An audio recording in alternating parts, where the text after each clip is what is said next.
दृष्टि जियोग्राफी की सीरीज़ में आप सभी का स्वागत है। इसमें हम चैप्टर 6 पढ़ रहे थे और उसमें भी हमने कुछ भाग कंप्लीट कर लिया था, जिसमें हमने जलोढ़ मृदा का वर्गीकरण पढ़ रहे थे, जिसमें हमने जलोढ़ मृदा को पढ़ लिया था।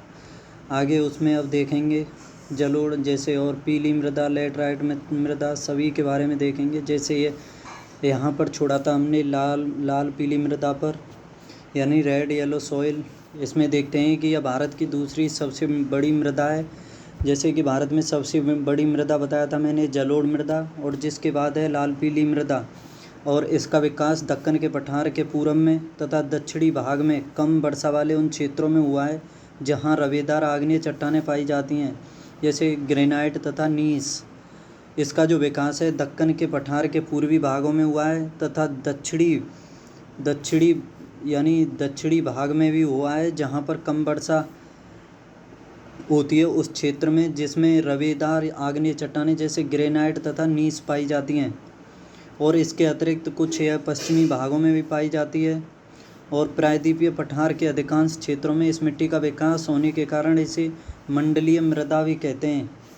और लोहे के ऑक्साइड इसमें अधिक मात्रा में पाए जाते हैं, और यानी मुख्य फेरिक ऑक्साइड इसी की उपस्थिति के कारण इसका रंग जो है लाल होता है। यानी जो लाल पीली मृदा है इसमें लोहे के ऑक्साइड यानी फेरिक ऑक्साइड पाए जाते हैं, जिनकी वजह से इस मृदा का रंग लाल हो जाता है। और इस मृदा में नाइट्रोजन, फास्फोरस, पोटास एवं ह्यूमस की कमी पाई जाती है। नाइट्रोजन को तो आप निश्चित कर लो कि सभी मृदाओं में नाइट्रोजन की कमी पाई जाएगी, और यह स्वभाव से अम्लीय प्रकृति की होती है। जो लाल पीली मृदा होती है अम्लीय प्रकृति की होती है। और इसमें देखते हैं कि इसमें जो उत्पादन होता है, इसमें बाजरा, मूंगफली, आलू की खेती के लिए ये उपयोगी होती है। जबकि निम्न भूमियों में ये जो आलू, बाजरा, मूंगफली है ये उच्च भूमियों में होती है। जहाँ पर ये मृदा उच्च भूमि पर यह मृदा पाई जाती है उसमें बाजरा, मूंगफली और आलू की खेती होती है। जबकि जो ये मृदा है निम्न जगहों पर पाई जाती है तो चावल, रागी, तंबाकू और सब्जियों का उत्पादन इसके निम्न भाग पर होता है। आगे अब काली या रेगुर मृदा, ब्लैक या रेगुर सॉइल।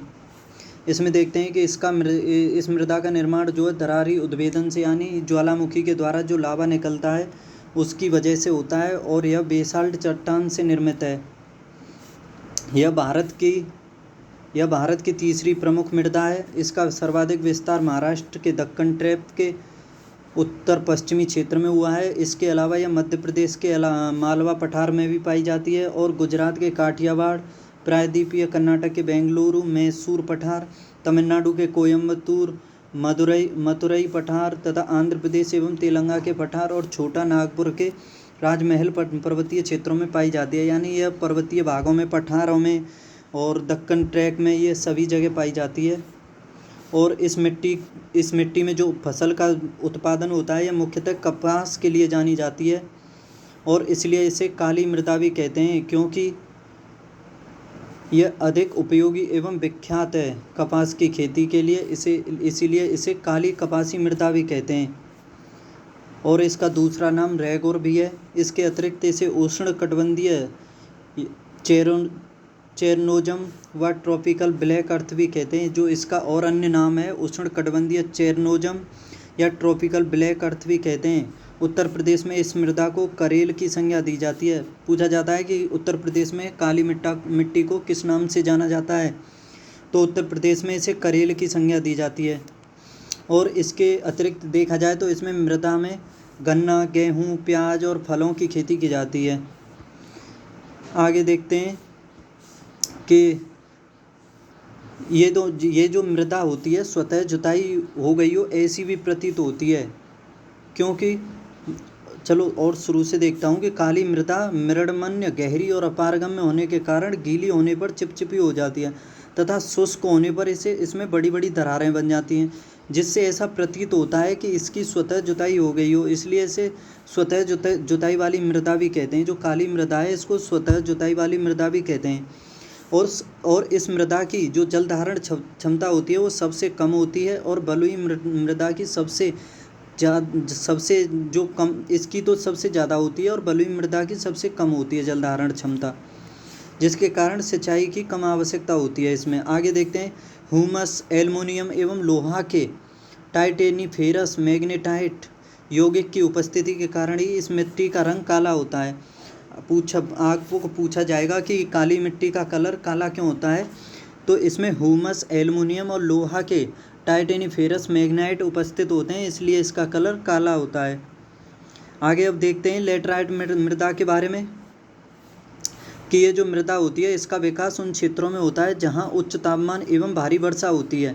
अधिक वर्षा के कारण जल के साथ चूना और सिलिका का निक्षालन हो जाता है, यानी चूना और जो सिलिका होती है भारी वर्षा के कारण उसके साथ बह जाती है तथा लोहे के ऑक्साइड और एल्युमिनियम के यौगिक मृदा में शेष बच जाते हैं। लोहे के ऑक्साइड और एल्युमिनियम के यौगिक, और यह साधारणतः लाल भूरे रंग की होती है। जो लेटराइट मृदा होती है लाल भूरे रंग की होती है एवं मुख्य रूप से पश्चिमी घाट के पर्वतों के गिरिपथ क्षेत्रों में एक लंबी पट्टी के रूप में केरल के मालाबार क्षेत्र, कर्नाटक, महाराष्ट्र, ओडिशा के पठारी क्षेत्र, राजमहल पहाड़ी क्षेत्रों, छोटा नागपुर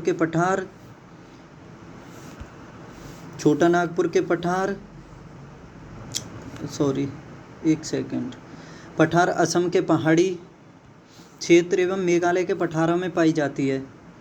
आगे देखते हैं कि यह मृदा रबड़ और कॉफ़ी के फसल के उत्पादन के लिए सर्वोत्तम होती है और इस मिट्टी में मुख्यतः चाय, कहवा, रबड़, सिनकोना, काजू, मोटे अनाजों एवं मसालों की खेती की जाती है, परंतु इसे कृषि के दृष्टिकोण से कम उपजाऊ वाली मृदा कहा जाता है क्योंकि इसमें जो उपजाऊ तत्व होते हैं वो वर्षा के साथ बह जाते हैं। आगे देखते हैं यह मृदा सूखने के बाद बहुत कड़ी या पथरीली हो जाती है, इसलिए इसे लेटराइट मृदा का प्रयोग मकान के निर्माण में आने वाली ईंटों के निर्माण में किया जाता है। अब मृदा के कुछ पोषक तत्व और उनसे संबंधित पौधों के लिए उनके कार्यों के बारे में दिया हुआ है कि जो पोषक तत्व होते हैं पौधों के लिए वो क्या क्या कार्य करते हैं। जैसे फास्फोरस है, सबसे पहले फास्फोरस का कार्य होता है जड़ों का विकास करना, ऊर्जा संग्रहण करना और शीघ्र फल पकाने में मदद करना। ये फास्फोरस के द्वारा किया जाता है, जड़ों का विकास, ऊर्जा संग्रहण, शीघ्र फल पकाना। आगे नाइट्रोजन जो होती है वृद्धि और प्रोटीन उत्पादन में महत्वपूर्ण होती है नाइट्रोजन। और पोटेशियम रोग प्रतिरोधक क्षमता बढ़ाते हैं और पानी का उचित अवशोषण करते हैं। आगे कैल्शियम कोशिका की संरचना एवं विभाजन के लिए महत्वपूर्ण होता है। कैल्शियम जो है कोशिका संरचना और विभाजन के लिए। आगे सल्फर जो होता है प्रोटीन एवं तेल निर्माण में महत्वपूर्ण सहायता निभाता है, प्रोटीन एवं तेल निर्माण में।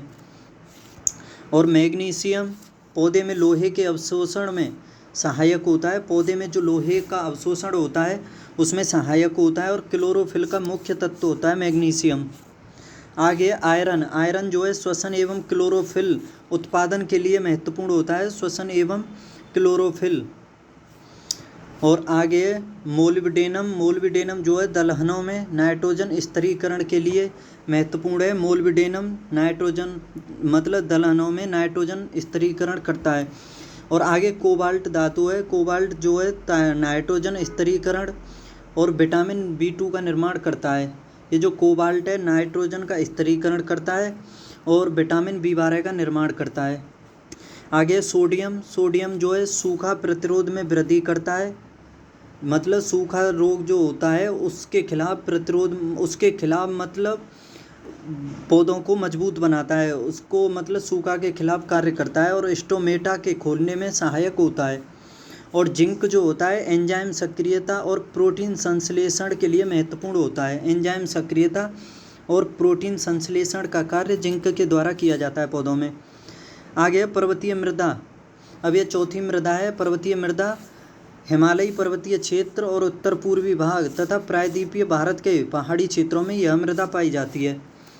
जो ये पर्वतीय मृदा है हिमालय पर्वतीय क्षेत्र और उत्तर पूर्वी भाग तथा प्रायद्वीपीय भारत के पहाड़ी क्षेत्रों में मुख्य रूप से ये पर्वतीय मृदा पाई जाती है। और इस मृदा के निर्माण पर पर्वतीय यानी पर्यावरण का अधिक प्रभाव पड़ता है। पर्वतीय पर्यावरण में परिवर्तन के अनुरूप मृदा की संरचना व संगठन में भी परिवर्तन होता है, यानी जो पर्वतीय पर्यावरण में परिवर्तन होता है उसी के अनुरूप इसकी संरचना और संगठन में भी परिवर्तन होता है। और घाटियों में प्राय यह दुमटी तथा ऊपरी ढालों पर इसकी प्रकृति मोटे कणों वाली होती है। साथ ही ऊपरी ढालों की अपेक्षा निचली घाटियों में ये मृदाएं अधिक उर्वर होती हैं क्योंकि जब बारिश पड़ती है तो ऊपरी पठारी क्षेत्र से ऊपरी मतलब ऊपरी ढालों से ये बह करके नीचे को आती है, जो नीचे मतलब कम नीचाई की जगह होती है इसमें, उस पर ये आकर के जम जाती है, तो उसी वजह से खनिज तत्व उसमें अधिक हो जाते हैं ऊपर की अपेक्षा, इसीलिए ये उपजाऊ होती है। आगे है पर्वतीय मृदा का विकास सामान्यतः पर्वतों की ढालों पर तथा मृदा अपरदन की समस्या से प्रभावित होने के कारण यह पतली परतों के रूप में पाई जाती है। अतः साधारणतः यह अप्रोण मृदा होती है, इम्योचोर मृदा होती है, इम्योचोर। आगे पर्वतीय मृदा जो होती है अम्लीय प्रकृति की होती है, क्योंकि यहाँ जीवाश्मों की अधिकता होने के बावजूद भी जीवाश्मों का अपघटन नहीं हो पाता है। इसमें पोटास, फास्फोरस व चूने की कमी होती है और इस मृदा में गहराई कम होती है तथा सरंध्र युक्त होती है। ये जो मृदा होती है गहराई तो कम होती है लेकिन इसमें सरंध्र होते हैं और पहाड़ी ढालों पर विकसित होने के कारण यह मृदा बागानी कृषि जैसे चाय, कहवा, मसालों एवं फलों की खेती के लिए भी उपयोगी होती है। आगे अब शुष्क या मरुस्थलीय मृदा। शुष्क या मरुस्थलीय मृदा में देखते हैं कि शुष्क और मरुस्थलीय मृदा का विकास अत्यधिक तापमान वाले शुष्क जलवायवीय क्षेत्रों में होता है। इस क्षेत्र में नगण्य वर्षा व अत्यधिक वाष्पीकरण के कारण मृदा में कम नमी तथा कार्बनिक तत्वों की अल्पता होने से ह्यूमस का अभाव हो जाता है। जो ये क्षेत्र होता है इसमें वर्षा तो कम होती है लेकिन जो वाष्पीकरण जो है अधिक टेम्परेचर होने के कारण अधिक हो जाता है, जिस वजह से इस मृदा में शुष्कता और कहते हैं अम्लीयता अधिक हो जाती है और कार्बनिक तत्वों की अल्पता होने के कारण ह्यूमस का अभाव हो जाता है। अतः इसे कृषि के दृष्टिकोण से अनुर्वर मृदा के अंतर्गत रखा जाता है। अब देखो ये भारत का मैप है, जैसे इसका विभाजन अलग अलग दिया हुआ है, जैसे कि ये वन एवं पर्वतीय प्रदेशों का क्षेत्र दिया हुआ है ग्रीन कलर में, तो ये ऊपर हो गया वन और पर्वतीय प्रदेशों का क्षेत्र। और जलोढ़ मृदा जो है, जलोढ़ मृदा का ये क्षेत्र हो गया दूसरे नंबर पर, ये पहला हो गया। इसके बाद है लाल कलर में जो है लाल और पीली मृदा, ये है ये और ये तीसरा नंबर हो गया। इसके बाद है काली मृदा। काली मृदा का क्षेत्र ये है दक्कन का पठारी, महाराष्ट्र और ये सभी क्षेत्र मध्य प्रदेश का। और लेटराइट मृदा जो है, लेटराइट मृदा का जो क्षेत्र है, लेटराइट मृदा का क्षेत्र ये है छोटा नागपुर के पठार में, ये भी है और कई जगह है ऐसे ही इसका। और शुष्क मृदा जो है, शुष्क मृदा ये राजस्थान का पश्चिम उत्तरी क्षेत्र और पश्चिमी क्षेत्र, ये तकरीबन थार का मरुस्थल इसी के अंतर्गत आता है। अब आगे देखते हैं इसमें आगे है कि यह मृदा जो होती है शुष्क मृदा देश की कुल मृदाओं का लगभग 4.32% भाग कवर करती है और यह राजस्थान, पश्चिमी पंजाब, पश्चिमी हरियाणा व उत्तरी गुजरात के शुष्क प्रदेशों में मुख्य रूप से पाई जाती है।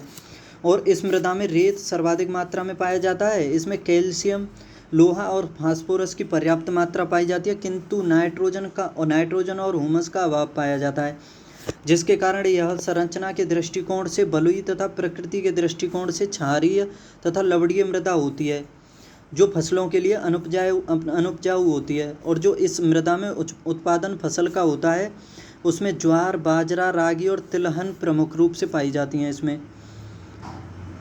अब आगे है इसमें लवणीय मृदा। लवणीय मृदा के बारे में देखते हैं कि यह मृदा जो होती है इसका विकास शुष्क और अर्ध शुष्क जलवायु तथा जलाक्रांत व अनूप क्षेत्रों में होता है। ये मृदा संरचना की दृष्टि से बलुई से लेकर दोमट तक प्रकार की होती है। चूँकि इसमें लवणों की अधिकता होती है अतः इनमें सोडियम, पोटेशियम व मैग्नीशियम के अनुपात में अधिकता तथा नाइट्रोजन व चूने की अल्पता होती है। जो ये लवणीय मृदा होती है इसमें सोडियम, पोटेशियम, मैग्नीशियम तो अधिकता में पाए जाते हैं तथा नाइट्रोजन और चूना कम पाए जाते हैं इसमें। लवणीय मृदा को कृषि के दृष्टिकोण से अनुर्वर मृदा के अंतर्गत रखा जाता है। साथ ही इसमें वनस्पतियों का अभाव भी होता है। और देखते हैं इसमें आगे कि जो इसका क्षेत्र होता है पश्चिमी गुजरात, पूर्वी तट के डेल्टा व सुंदरवन के क्षेत्रों में अधिक पाई जाती है।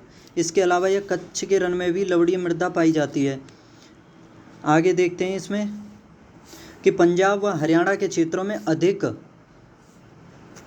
सिंचाई के कारण लवणीय मृदा के प्रसार में वृद्धि हो रही है, जिससे उपजाऊ जलोढ़ मृदा अनुर्वर मृदा में परिवर्तित हो रही है। यहाँ इस प्रकार की मृदा को रेह और ऊसर व कल्लर कहते हैं। जो लवणीय मृदा है पंजाब और हरियाणा में, उसे रेह, ऊसर तथा कल्लर के नाम से जाना जाता है, और वहाँ पर अत्यधिक सिंचाई के द्वारा यह लवणीय मृदा में परिवर्तित होती जा रही है, जो उपजाऊ मृदा है वहाँ की। और जिप्सम तथा पायराइट का प्रयोग इस लवणीय मिट्टियों को कृषि योग्य बनाया जा सकता है। जिप्सम तथा पायराइट का प्रयोग करके इस लवणीय मृदा को कृषि योग्य बनाया जा सकता है। भारत के हरित क्रांति वाले क्षेत्रों में नहरों के आसपास लवणीय एवं क्षारीय मिट्टी में अधिक तेजी से वृद्धि हुई है, जिसके कारण बंजर भूमि की भी समस्या उत्पन्न हुई है। ठीक है, आपने देखा होगा नदियों और नहरों के किनारे जो क्षेत्र होते हैं उस जगह पर उपजाऊ कम, मतलब जो लवणीयता है वो अधिक होती जा रही है और मिट्टी अनुर्वर होती जा रही है। आपने देखा होगा क्योंकि उस जगह अधिकतर मतलब सिंचाई और जो पानी का दलदली एरिया हो जाता है, तो मिट्टी अनुर्वर होती जा रही है। आगे देखते हैं पीट एवं जैव मृदा के बारे में।